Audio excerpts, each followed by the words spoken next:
aba bakuru 24 Bibiliya ibatwereka abantu bafise icubahiro kandi bicaye ku ntebe z'icubahiro. Ariko iyo ibinyabugingo bitanguye kuvuga ubukuru bw'Imana, aba bantu babandona trone zabo bakazivako bakikubita imbere yiwe, bagafata ibitsibo yabambitse bakavyambura, kuko iyo Mana iri kuri ya ntebe nayo ifise igitsibo. Ariko bo ivyabo bagaca babikura, bagafata amakanzu yabo yera bakayakubita hasi, intebe zabo bakazisiga ziri vide, nabo bakaza bakamuhimbaza. Why? Kuko ico bafise cose niyo yakibahaye, ivy'agaciro vyabo vyose, icubahiro cabo cose niyo yakibahaye.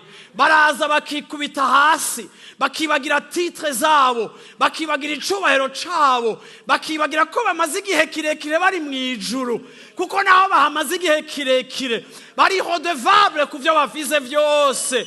Nta competition bazopfa bagize, ntibazopfa bapfuye n'Imana icubahiro cayo.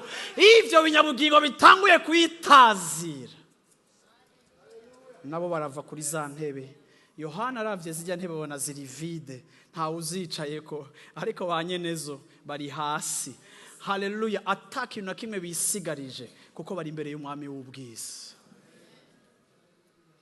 Un adorateur agomba kuba ari umuntu yambuye icubahiro ciwe, agomba kuba ari umuntu atacicaye kucari kuco, agomba kuba ari umuntu ari hagati muri bene data bariko barahimbaza Imana, ata consideration nimwe afise y'icubahiro co hanze afise yo ngaha.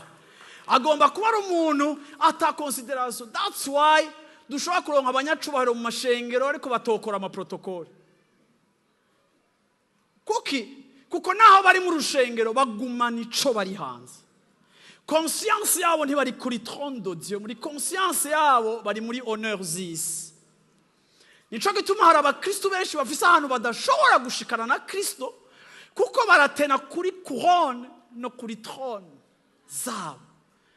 Ariko ndagomba kukubwira ngo ntuzoshika kure, ntuzohesha icubahiro Imana bikwiye utize kuva ku ntebe yawe, utize kuva ku cubahiro cawe.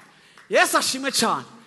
Iki kintu ni wagitahura, nishikanwa ryawe utanga rizohinduka. Imana ntuzoyivunjira ngo uyihe n'ivyo utosiga mu restaurant cyangwa utoha umuntu yagucunga imodoka hanze. No gutanga kwawe kuzohinduka, kuko iyo kijya gisege kiduciye imbere turi devant le trône.